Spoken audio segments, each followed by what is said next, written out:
Assalamualaikum warahmatullahi wabarakatuh. Selamat pagi anak-anak. Berjumpa lagi bersama Ibu Feti Rosi Aulia dalam mata pelajaran Otomatisasi Tata Kelola Humas dan Keprotokolan di kelas 11 OTKP 2. Bagaimana nih kabar kalian semua? Ibu harap meskipun di tengah pandemi COVID-19 seperti sekarang ini, kalian selalu diberikan kesehatan dan tetap menjaga protokol kesehatan serta tetap terapkan 3M, mencuci tangan, memakai masker, dan menjaga jarak. Baik anak-anak, untuk pertemuan pada pagi hari ini, kita akan membahas mengenai KD 3, mata pelajaran Otomatisasi Tata Kelola Humas dan Keprotokolan, yaitu memahami halayak humas dan melakukan pengelompokan halayak humas. Adapun materi pembelajaran pada pagi hari ini, yaitu melanjutkan pelajaran di pertemuan sebelumnya, yang mana pada pertemuan sebelumnya kita membahas mengenai pengertian halayak humas serta pengelompokan dari halayak humas. Sedangkan hari ini kita akan membahas mengenai halayak humas eksternal dan strategi yang digunakan untuk membangun halayak humas eksternal.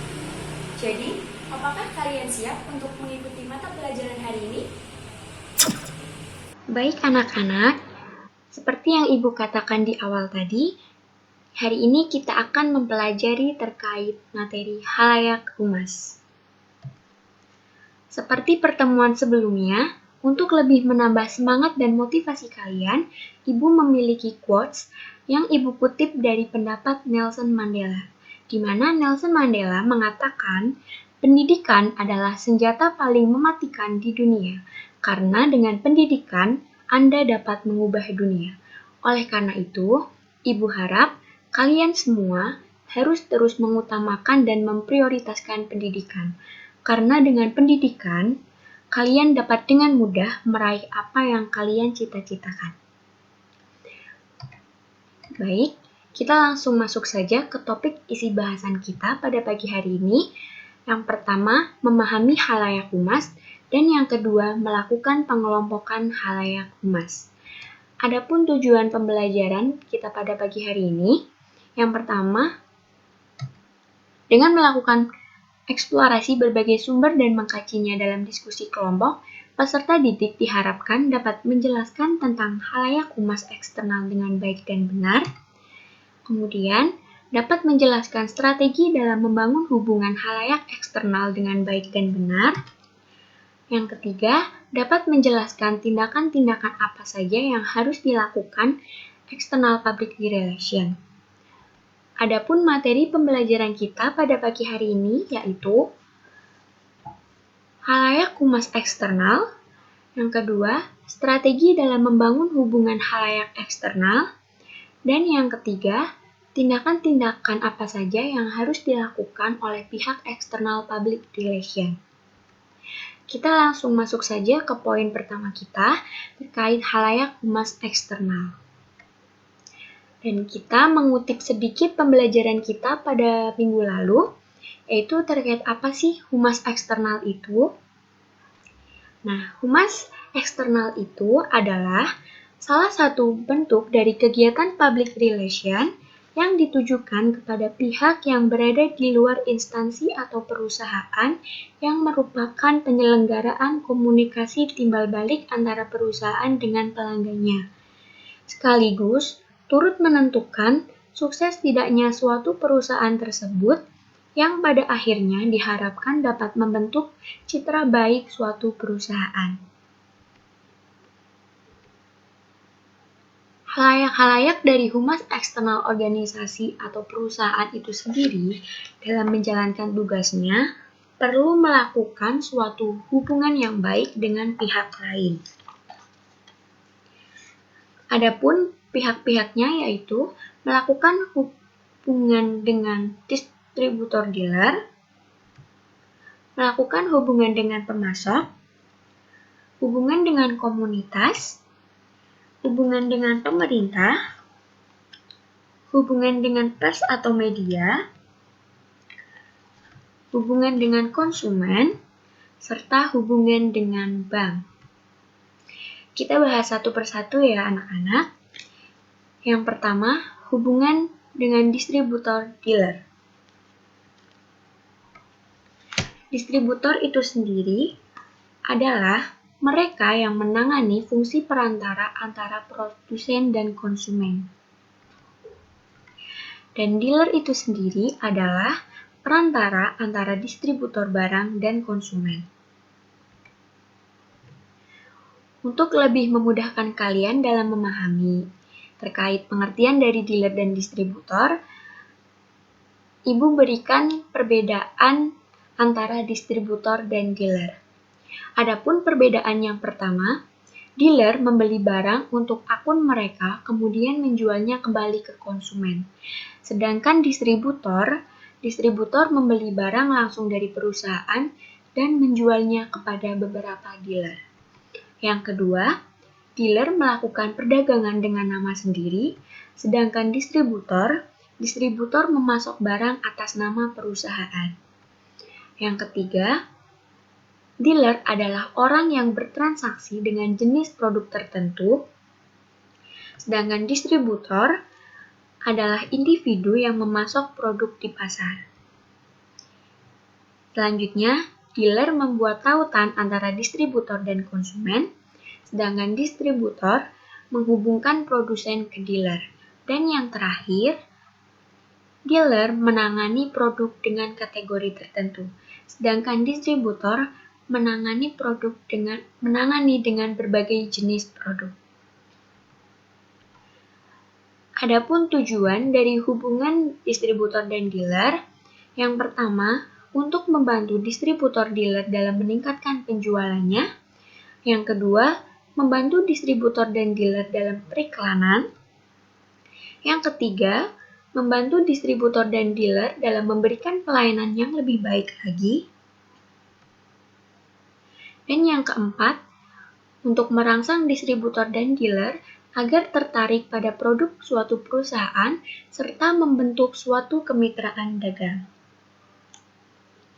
Misalnya, ketika suatu perusahaan ingin memarketingkan perusahaannya, maka perusahaan tersebut akan bekerja sama dengan dealer. Dan hubungan dengan distributor dan dealer harus tetap dijaga, karena distributor dan dealer merupakan suatu penghubung antara produk dengan konsumen. Nah, yang kedua ada hubungan dengan pemasok.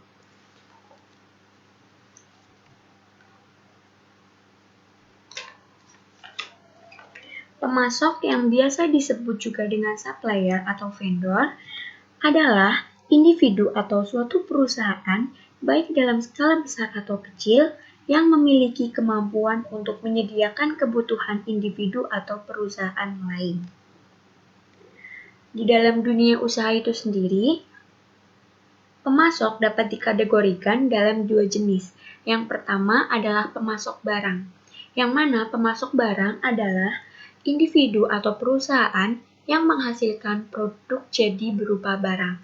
Contohnya adalah suatu pabrik penghasil kain, di mana pabrik tersebut akan membutuhkan mesin-mesin yang dapat menghasilkan kain. Untuk itu, diperlukan suatu perusahaan lain yang dapat menghasilkan mesin penghasil kain tersebut. Dan jenis yang kedua yaitu pemasok jasa, di mana pemasok jasa adalah perusahaan yang memberikan bantuan dalam bentuk jasa atau keahlian. Misalnya, untuk mengirimkan kain kepada penjahit, maka dibutuhkan suatu jasa pengiriman barang.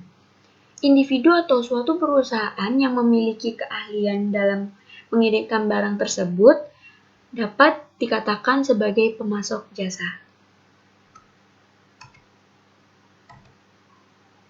Adapun tujuan program hubungan dengan pemasok, yang pertama, dapat membina kepentingan bersama antara pemasok dan pembeli. Yang kedua, untuk meningkatkan pengembalian bersih. Yang ketiga, untuk menentukan apakah pemasok memikirkan kebijakan dan kebiasaan perusahaan. Kemudian, untuk menjadikan perusahaan sebagai mitra yang lebih baik lagi. Selanjutnya, untuk mempertahankan hubungan yang baik dengan para pemasok, dan untuk mengembangkan hubungan pemasok dengan staf. Contohnya adalah, misalnya suatu perusahaan yang bergerak di bidang Astra, ia pasti membutuhkan halayak-halayak pendukung dan halayak-halayak pendukung. Dan supplier ini nantinya akan memberikan bahan-bahan pendukung untuk membentuk sebuah kendaraan bermotor yang diproduksi oleh Astra tersebut. Nah, hubungan antar mereka ini dinamakan dengan hubungan eksternal pemasok. Selanjutnya, yang ketiga yaitu komunitas. Adapun komunitas merupakan suatu kelompok di dalam masyarakat yang anggotanya memiliki kesamaan kriteria sosial sebagai ciri khas. Nah, anak-anak, kita misalkan komunitas di sini adalah komunitas organisasi. Membina hubungan dengan komunitas sangat penting karena merupakan publikasi eksternal yang sangat dekat dengan organisasi karena berada pada lingkungannya atau pada lingkungan yang sama. Biasanya, komunitas mengadakan CSR atau Corporate Social Responsibility. Contohnya seperti memberikan beasiswa kepada para masyarakat, terus ikut serta dalam penanggulangan bencana, ikut serta dalam pembangunan masjid, mendirikan sekolah, mendirikan taman baca, dan lain sebagainya. Adapun tujuan hubungan komunitas, yaitu yang pertama, untuk memberikan informasi terkait kebijakan, kegiatan, dan masalah perusahaan. Yang kedua, untuk meningkatkan kesejahteraan komunitas dengan meningkatkan potensi setempat. Yang ketiga, menjaga hubungannya harmonis dengan para pemuka komunitas. Serta yang keempat, untuk menciptakan iklim bisnis yang baik.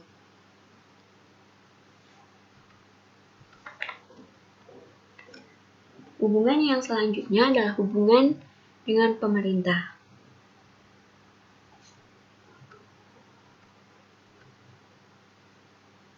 Hampir setiap jalannya bisnis pasti berhubungan dan dipengaruhi oleh pemerintah, yang mana pemerintah berfungsi untuk menetapkan dan memaksakan peraturan untuk mengatur bisnis dan menentukan iklim di mana bisnis harus berfungsi.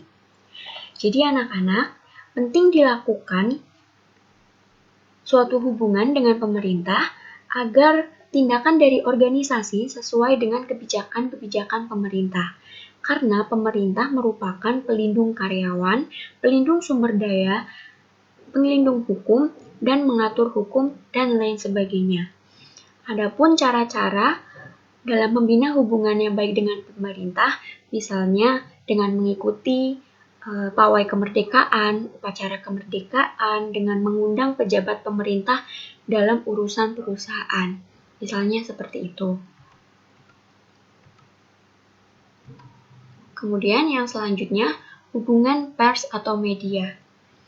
Pers menurut Undang-Undang Nomor 40 Tahun 1999 tentang pers adalah lembaga sosial dan wahana komunikasi massa yang melaksanakan kegiatan jurnalistik yang meliputi mencari, memperoleh, memiliki, menyimpan, mengolah, dan menyampaikan informasi baik dalam bentuk tulisan, suara, gambar, serta data dan grafik maupun dalam bentuk lainnya dengan menggunakan media cetak atau elektronik dan segala jenis saluran yang tersedia. Jadi pers di sini diartikan sebagai pihak-pihak yang berkecimpung dalam hal penyiaran dan pemberitaan, seperti koran, majalah, televisi, maupun media-media yang lainnya. Membina hubungan dengan pers sangat penting karena media dan pers memiliki peranan penting dalam perkembangan organisasi, di mana menyangkut pemberitaan yang positif atau negatif, dan dengan kata lain, dengan menjalin hubungan yang baik dengan media atau pers, maka suatu organisasi dapat dengan mudah mengontrol, menjaga, dan meminimalisir pemberitaan-pemberitaan yang salah tentang organisasi. Adapun contoh menjalin hubungan dengan media atau pers dapat melalui pers liris maupun pers reception dan lain sebagainya. Yang keenam, ada hubungan dengan konsumen.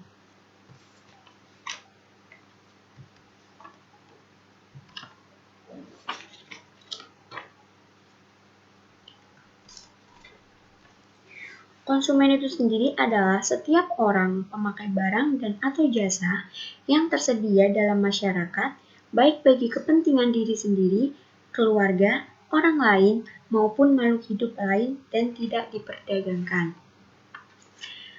Memelihara hubungan dengan konsumen dilakukan agar produk dapat diterima dengan baik, serta memunculkan loyalitas konsumen terhadap produk tersebut. Adapun tujuan hubungan konsumen yang pertama, untuk memperoleh penerimaan tentang produk dan pelayanan suatu perusahaan oleh publik memadai. Yang kedua, mendidik para karyawan untuk memberikan pelayanan yang cepat, tepat, dan ramah. Yang ketiga, untuk menyebarluaskan informasi kepada publik pemakai tentang produk dan pelayanan perusahaan. Yang keempat, untuk menjawab pertanyaan konsumen yang berhubungan dengan perusahaan. Yang kelima, untuk menghasilkan produk atau pelayanan yang lebih memuaskan kepada konsumen. Dan yang terakhir, untuk memberikan nama produk dengan istilah yang bisa dipahami oleh konsumen. Yang terakhir ada hubungan dengan bank,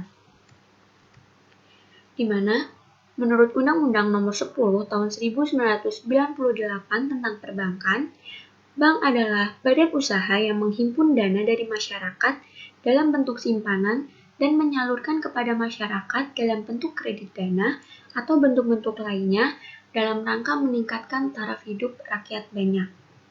Memelihara hubungan yang baik dengan bank sangat perlu dilakukan karena bank merupakan tempat penyimpanan dana agar dana suatu perusahaan dapat tetap berputar sebagaimana mestinya.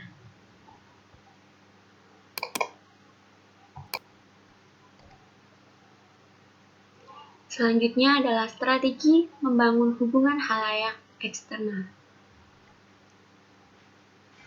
Hubungan dengan publik di luar perusahaan merupakan keharusan yang mutlak untuk dilakukan, karena perusahaan tidak mungkin berdiri sendiri tanpa adanya suatu kerjasama dengan perusahaan lain. Karena itu, perusahaan haruslah menciptakan suatu kerjasama yang baik dan menciptakan suatu hubungan yang harmonis dengan publik-publik khususnya dan masyarakat pada umumnya. Salah satunya yaitu dengan melakukan komunikasi dengan publik ekstern secara informatif dan persuasif. Informasi di sini yaitu adalah informasi yang disampaikan hendaknya jujur, teliti, dan sempurna berdasarkan fakta yang sebenarnya. Sedangkan persuasif, komunikasi dapat dilakukan atas dasar membangkitkan perhatian komunikan atau publik sehingga timbul rasa tertarik.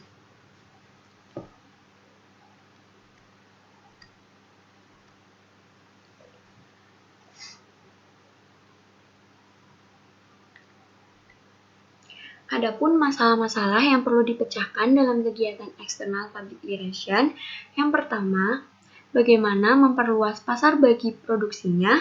Yang kedua, memperkenalkan produksinya kepada masyarakat. Yang ketiga, mendapatkan penghargaan dan penerimaan dari publik atau masyarakat. Yang keempat, memelihara hubungan baik dengan pemerintah. Yang kelima, mengetahui sikap dan pendapat publik terhadap perusahaan. Yang 6. Memelihara hubungan baik dengan pers. Dan yang terakhir, memelihara hubungan yang baik dengan publik dan pemasok.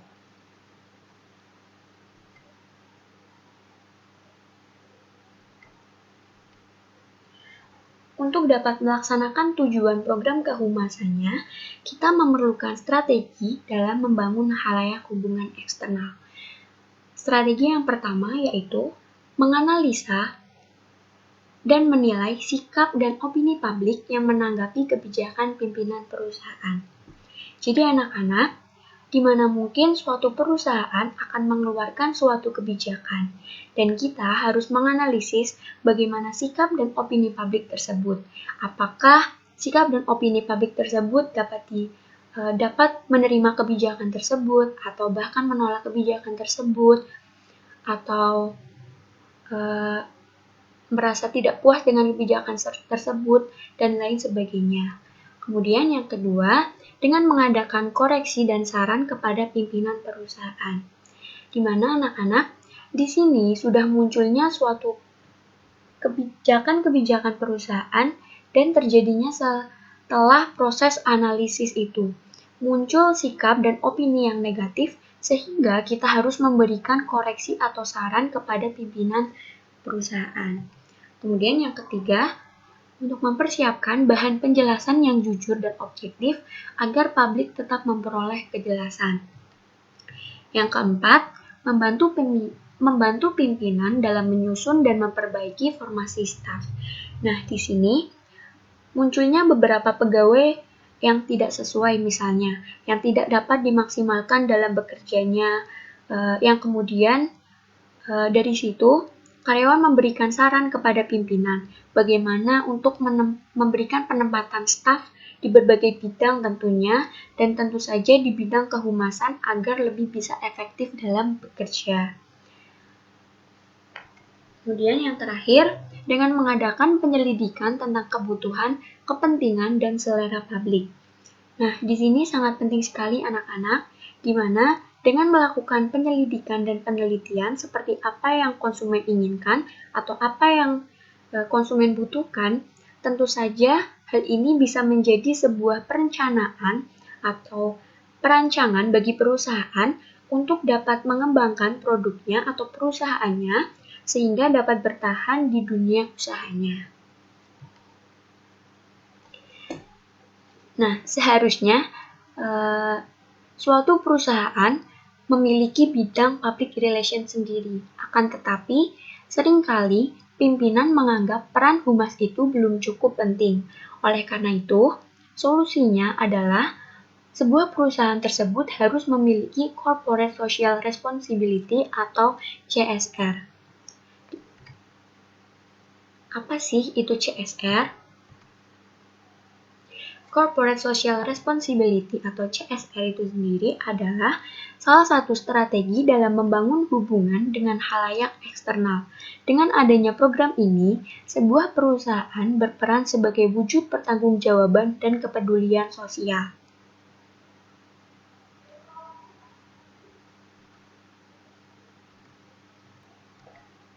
Namun demikian, perlu disadari bahwa CSR bukan semata-mata hanya program sosial yang menjadikan perusahaan sebagai sebuah lembaga amal atau bagian dari departemen sosial milik pemerintah. Mau tidak mau, haruslah diakui bahwa CSR memiliki dua sisi mata uang. Di satu sisi sebagai program kepedulian sosial, sementara di sisi lain merupakan bagian dari perusahaan yang bertujuan untuk mencari keuntungan.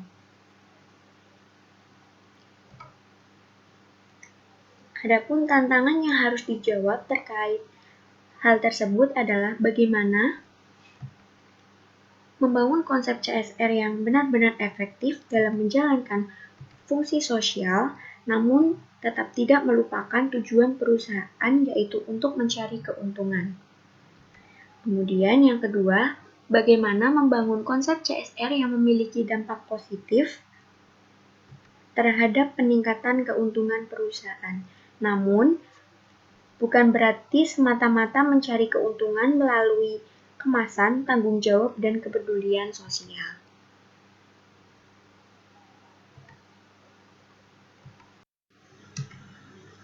Nah, kemudian, apakah semua perusahaan pasti memiliki CSR?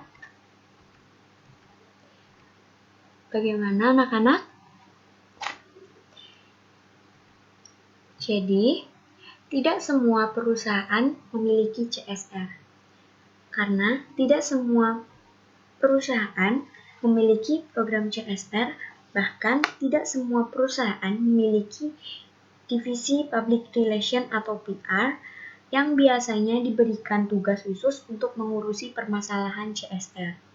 Jikalaupun ada perusahaan yang mengagendakan CSR, itu hanya dirangkap oleh divisi lain yang memiliki kedekatan fungsi dalam mencapai tujuan perusahaan, serta untuk mendongkrak penjualan dan meningkatkan keuntungan perusahaan. Adapun alasan bagi perusahaan yang mengambil langkah ini, yang pertama, untuk efektivitas anggaran, karena perusahaannya seperti ini biasanya memiliki orientasi yang terfokus kepada penjualan dan hanya memperoleh keuntungan semata. Kemudian yang kedua, ada perusahaan yang membuat program CSR hanya untuk mendongkrak penjualan dan meningkatkan keuntungan perusahaan tanpa memperdulikan tujuan atau beretikat baik terhadap kegiatan sosial di masyarakat. Kemudian, karena CSR dianggap sebagai divisi yang hanya sekedar menghabiskan uang. Nah, yang terakhir karena dianggap lemah secara tanggung jawab sosial dan belum menyadari arti penting dari program jangka panjang yang dilaksanakan. Sementara itu, terkait strategi sebuah perusahaan yang melakukan program CSR semata-mata hanya untuk mendongkrak penjualan dan meningkatkan keuntungan, langkah seperti ini memang ada benarnya juga anak-anak, namun tidak sedikit program-program CSR yang dilakukan perusahaan memiliki dampak secara langsung karena memang mereka hanya sengaja mengarahkan atau diarahkan hanya semata-mata untuk mendongkrakkan penjualan dan meningkatkan keuntungan perusahaan. Tidak semata-mata untuk memberikan kebermanfaatan bagi masyarakat seperti itu. Nah, adanya program CSR dadakan biasanya dilakukan dengan disertai publikasi yang diarahkan kepada menarik simpati publik sehingga terdorong untuk membeli produk tersebut. Selain itu, ada juga perusahaan yang menerapkan strategi keikutsertaan publik dalam program CSR dengan membeli produk tertentu. Namun demikian, langkah instan yang telah Ibu sampaikan tadi itu untuk meraup keuntungan seperti ini tidak akan memberikan dampak positif. Jadi akibat langkah instan mengagendakan sebuah program CSR itu yang pertama, suatu usaha itu atau suatu kegiatan tersebut tidak akan memberikan dampak positif kepada masyarakat karena perusahaan tersebut hanya berkedok untuk mencari keuntungan semata dan untuk mencari simpati publik saja seperti itu. Kemudian program juga tidak akan bertahan lama. Kemudian anggaran pun akan terus membengkak dan karena program CSR yang memang tidak direncanakan untuk jangka panjang, akhirnya akan menjadikan suatu kegiatan tersebut itu kualitasnya menurun. Jadi kualitas dari kinerja divisi juga dibebani oleh pekerjaan-pekerjaan yang bukan merupakan tugas utamanya.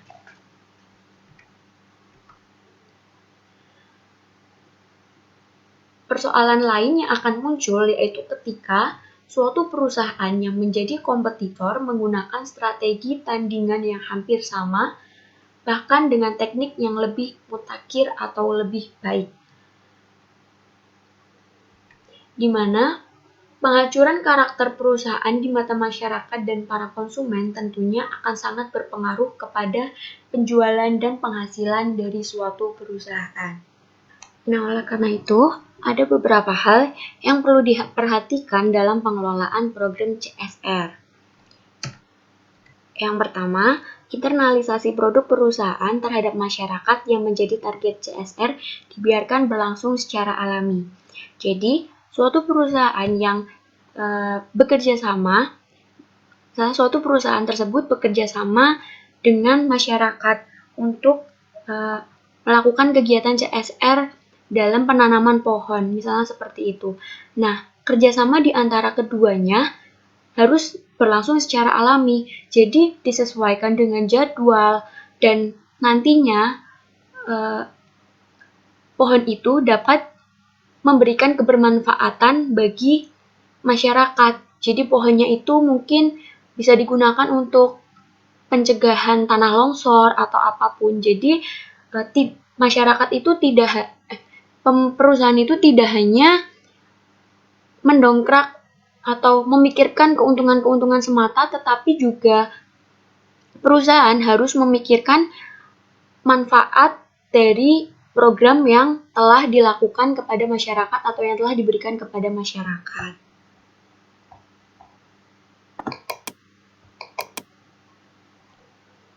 Kemudian yang kedua, tidak mencampur adukan antara program CSR dan program lain.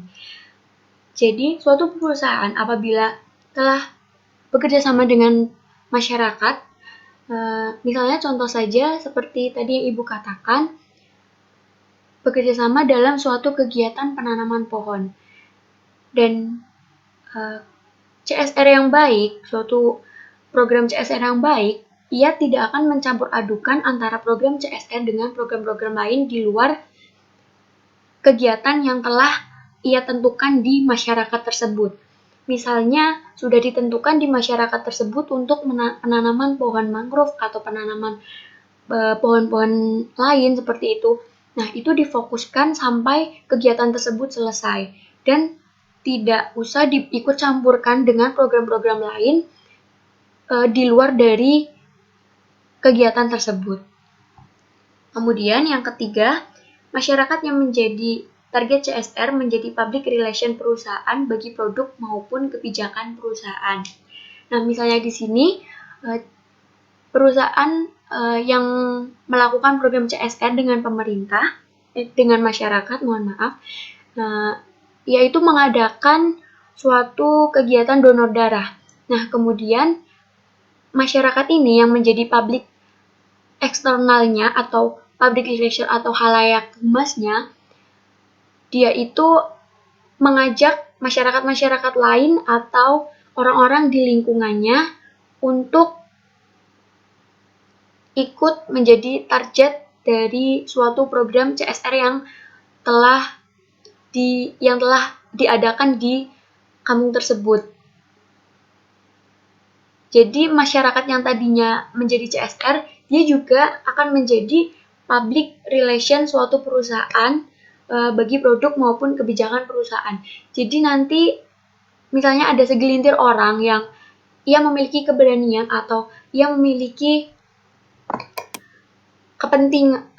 memiliki orang yang berpengaruh di dalam suatu lingkungan tersebut, ia akan mengajak orang-orang di sekitarnya untuk ikut andil dalam kegiatan untuk mensukseskan kegiatan program CSR donor darah tersebut.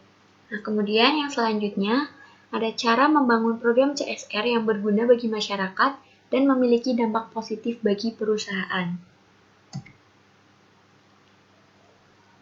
Nah, pemberian program yang memiliki dampak positif terhadap penjualan dan peningkatan keuntungan perusahaan, kemudian pemberian program yang memiliki manfaat jangka panjang, kemudian pengelolaan melibatkan masyarakat dan stakeholder terkait secara berkesinambungan, selanjutnya program dapat menciptakan hubungan psikologis seumur hidup, program mengedepankan kemandirian masyarakat, serta divisi dalam perusahaan berlaku sebagai pendamping masyarakat.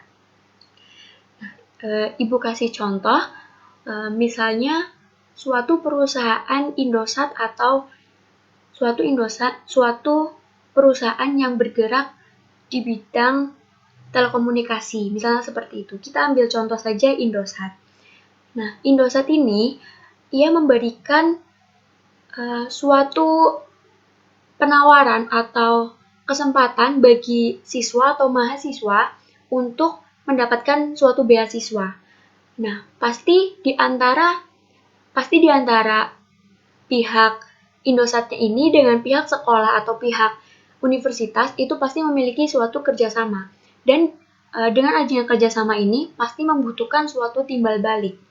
Jadi perusahaan Indosat memberikan suatu beasiswa atau kemudahan beasiswa bagi siswa-siswa di sekolah.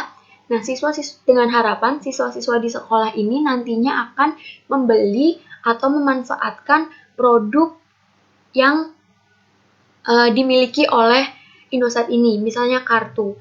Dan mengapa kartu ini juga dapat dikatakan memiliki manfaat jangka panjang, karena kita mengetahui kartu reguler itu sekarang sudah dapat digunakan bahkan sampai berpuluh-puluhan tahun.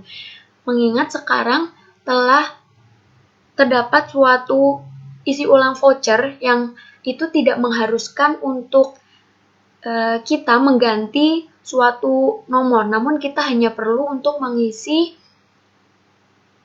kuota atau mengisi isi pulsa kepada nomor yang telah didaftarkan sebelumnya. Jadi, dan nomor-nomor itu tuh bisa dimanfaatkan untuk keperluan-keperluan sekolah, untuk keperluan komunikasi, untuk keperluan dalam mencari informasi-informasi. Nah, seperti itu. Jadi, pemberian program yang memiliki manfaat jangka panjang di sini adalah produk yang diberikan oleh perusahaan dari perusahaan tersebut memiliki manfaat jangka panjang dan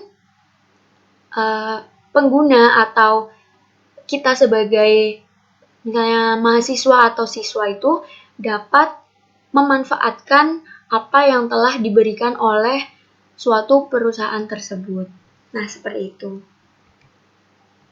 Nah, kemudian anak-anak, di sini ada contoh kegiatan CSR. Yang pertama, Astra Honda Motor pernah mengadakan lomba menyeberang jalan secara aman untuk siswa TK se-Jakarta. Kemudian, Bank Mandiri memberikan bantuan beasiswa bisnis plan sebesar 200 juta kepada 20 orang mahasiswa Universitas Pendidikan Ganesha Udiksa atau Singaraja. Kemudian selanjutnya ada Gandaria City bekerjasama dengan Kompas untuk melakukan pembersihan selokan dan gotong royong di seputar Mall Gandaria City Kebayoran Lama, Jakarta Selatan. Kemudian PT Unilever Indonesia memberikan bantuan sumbangan 700 unit sarana permurni air minum Pureit untuk seluruh puskesmas, kelurahan, dan kecamatan setotal 334 serta rumah sakit umum daerah RSUD di wilayah Jakarta. Kemudian Gandaria City bekerja sama dengan Kompas melakukan pembersihan selokan dan gotong royong di seputar Mall Gandaria City Kebayoran Lama, Jakarta Selatan. Yang terakhir, XL memberikan 500 komputer ke 300 sekolah dalam 5 tahun terakhir. Bantuan 3 komputer per sekolah tahun ini dibagikan ke 14 sekolah di Madura, Bali, dan Malang. Nah, ini adalah contoh kegiatan CSR yang memiliki kebermanfaatan, yang memiliki berniat baik untuk memberikan manfaat kepada masyarakat, sehingga masyarakat juga dapat menikmati dan dapat memanfaatkan apa yang telah diberikan pada program kegiatan CSR tersebut. Nah, adapun kesimpulan kita pada materi hari ini, di mana halayak-halayak humas eksternal organisasi dalam menjalankan tugasnya perlu untuk melakukan hubungan baik melalui komunikasi baik dengan pihak lain di luar perusahaan. Serta dalam kegiatan yang berhubungan dengan masyarakat, public relation memiliki tanggung jawab seperti menciptakan hubungan dengan kelompok dalam masyarakat dengan mempelajari pandangan mereka, menjawab pertanyaan-pertanyaan mereka, serta dapat memberikan informasi berupa edukasi. Corporate Social Responsibility atau CSR merupakan salah satu strategi membangun hubungan dengan halayak eksternal. Karena dengan adanya program ini, sebuah perusahaan berperan sebagai wujud tanggung jawab dan kepedulian sosial. Dan yang paling penting, seorang PR atau public relation harus mampu menunjukkan kepada masyarakat bahwa perusahaan tempatnya bekerja selalu memperhatikan, menyesuaikan, dan melakukan usaha-usaha untuk memberikan kepuasan kepada masyarakat. Nah, sekian pembelajaran kita pada pagi hari ini terkait hubungan halayak humas eksternal dan strategi membangun hubungan halayak eksternal.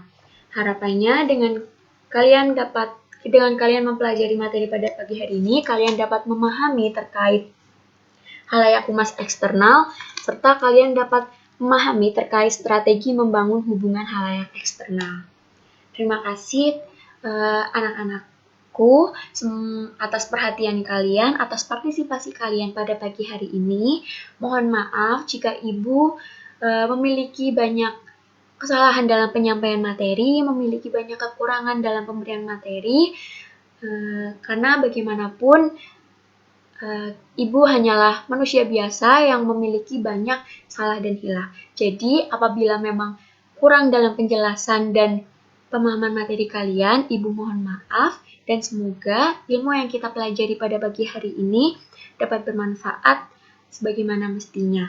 Dan jangan lupa kalian tetap patuhi protokol kesehatan, tetap melakukan 3M, memakai masker, mencuci tangan, dan menjaga jarak, serta tetap stay healthy kalian, dan kita sama-sama berdoa semoga virus COVID-19 ini dapat cepat berakhir dan kita dapat dipertemukan di pembelajaran luring seperti pada umumnya. Terima kasih anak-anak, Ibu ucapkan sekali lagi. Wassalamualaikum warahmatullahi wabarakatuh.